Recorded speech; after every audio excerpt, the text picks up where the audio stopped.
धंधे लगाए जाते थे, अपहरण उद्योग के धंधे लगाए जाते थे।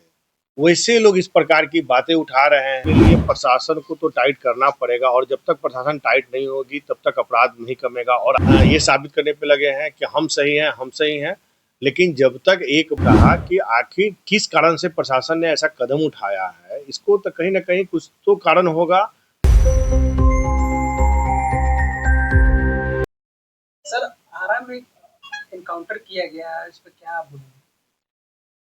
देखिए, उस एनकाउंटर में बहुत सारी चीज़ें हैं जो अभी क्लियर नहीं हुई है और मेरा मानना है कि प्रशासन ने किस परिप्रेक्ष्य में एनकाउंटर किया है, इसको देखने की ज़रूरत होगी।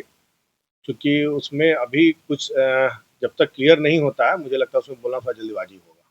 पुलिस वालों को भी सस्पेंड कर दिया गया है। हाँ, वही मैं बोला हूँ कि जब तक सारी चीज़ें क्लियर नहीं हो जाए, तब तक उस परिप्रेक्ष्य में बोलना कुछ भी जल्दीबाजी होगी।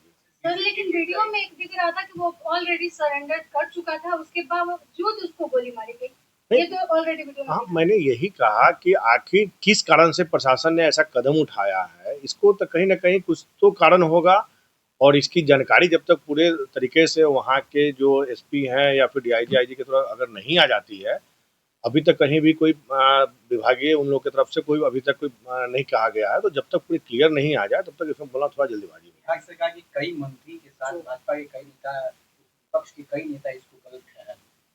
देखिए, वही मेरा कहना है कि जब तक चीज़ें क्लियर नहीं हो जाए, उस पे बोलना थोड़ा जल्दीबाजी होगा। लेकिन सर, डायरेक्ट एनकाउंटर आज के समय जिस तरीके से अपराधियों पर पुलिस के द्वारा कार्रवाई की जा रही है, इसको कितना सही मानते हैं? देखिए, अपराधियों का लगाम कसने के लिए प्रशासन को तो टाइट करना पड़ेगा और जब तक प्रशासन टाइट नहीं होगी, तब तक अपराध नहीं कमेगा और आप तमाम मीडिया ही इसको चलाते हैं कि बिहार में यहाँ अपराध हो गया, यहाँ घटना हो गई, यहाँ पे ये हो रही है, तो कहीं न कहीं उसको खत्म करने के लिए तो प्रशासन को टाइट होना पड़ेगा। सर, पवन सिंह का एक वीडियो वायरल चल रही है, वो जो बीजेपी के सांसद है रवि किशन को, वो पहले बोल रहे हैं कि पहले आप कलाकार हैं, उसके बाद प्रधानमंत्री। इस पर आप क्या बोलेंगे? मुझे लगता है कि ये वीडियो शायद पहले का है, जहाँ तक आज सोशल मीडिया पे लोग बता रहे थे कि ये पहले का है और इसमें एडिटिंग किया हुआ है। तो अब उसमें किस प्रकार का एडिटिंग, आज तो एआई के ज़माना में बहुत सारी चीज़ें हैं, लोग किसी का कुछ भी बनाकर बोल दिया करते हैं। तो चूँकि हमने देखा है उसमें बहुत सारे कमेंट्स जो थे, उस कमेंट में ये लिखा हुआ है कि ये पुराना वीडियो है, ये एआई वीडियो है, इसको छेड़-छाड़ करके बनाया गया है।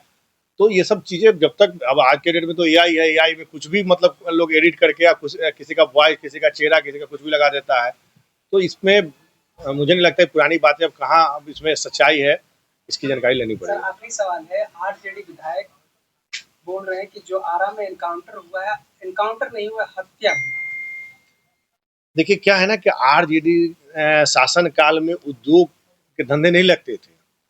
उनके यहाँ पर जो धंधे लगाए जाते थे, अपहरण उद्योग के धंधे लगाए जाते थे। वैसे लोग इस प्रकार की बातें उठा रहे हैं, जिनके यहाँ हमारी बहू बेटियां शाम 5 बजे के बाद रोड पे नहीं निकल सकते थे, उनकी अपहरण हो जाती थी। जितने उस समय के गिने चुने डॉक्टर थे, वो बिहार छोड़कर भागने के कगार पर थे। जितने अच्छे मतलब बिजनेसमैन थे, वो बिहार छोड़ने के कगार पे थे। तो कहीं न कहीं एक वैसे लोगों के द्वारा ये बातें आ रही है जो हमेशा से ही बिहार को भ्रष्टाचार, अपहरण, उद्योग लगाने वाले लोग हैं, उन लोग तो इस प्रकार की बात उठाएंगे ही ना। सर, मुख्यमंत्री अब पटना को पाटलिपुत्रा नाम चेंज कर रहे हैं, इस पर आपकी? देखिए, सरकार बहुत सारी चीज़ें हैं जिसपे अपने हिसाब से संज्ञान लेती है। लोगों का बहुत लंबे समय से मांग रहा है कि पटना को पाटलिपुत्रा किया जाए, उसको हमारे माननीय मुख्यमंत्री जी कर रहे हैं। मेरी शुभकामना है कि बहुत अच्छा रहेगा कि मतलब इससे लोगों का एक बहुत पुराना मांग जो है, उसको मुख्यमंत्री जी पूरा करने जा रहे हैं। देखिए, इस विवाद में कल भी हम देख रहे थे कि एक थाना में कंप्लेन और एफआईआर होने जा रहा है। तो अभी क्या है ना कि इसमें अभी तक कुछ भी अभी तक क्लियरिटी नहीं आया है। आज तक मीडिया में बहुत सारे बयानबाजी हुए, दोनों तरफ से बयानबाजी हुई है, दोनों तरफ से लोग अपने आप को ये साबित करने पे लगे हैं कि हम सही हैं, हम सही हैं। लेकिन जब तक एक बार चीज़ें स्पष्ट नहीं हो जाए, सारी चीज़ें क्लियर नहीं हो जाए, तब तक पता नहीं चलेगा कि गलती किनकी थी। सर, एक का तो बेल हो जाता है, एक का जेल होता है। जेल से आने के बाद भी रोशन सर एफआईआर करते हैं दूसरे पक्ष के खिलाफ, तभी भी उनको नहीं लिया जाता है। और सरकार में आपके मंत्री हैं अशोक चौधरी जी, वो बोलते हैं कि जब ऑनलाइन कीजिए, जब ऑफलाइन नहीं हो रहा है तो ऑनलाइन कीजिए।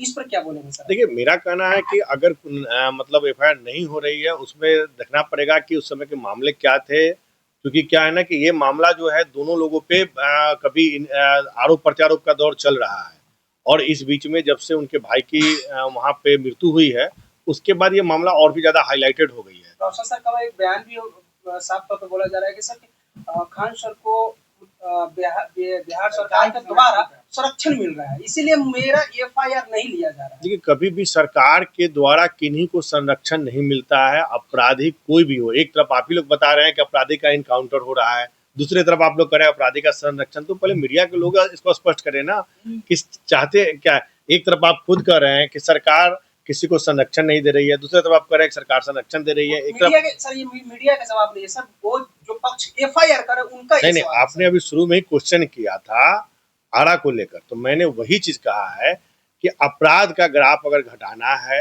तो कहीं ना कहीं प्रशासन को व्यवस्था टाइट करना पड़ेगा, प्रशासन को एक्शन लेना पड़ेगा, तब जाके बिहार में अपराध घटेगी।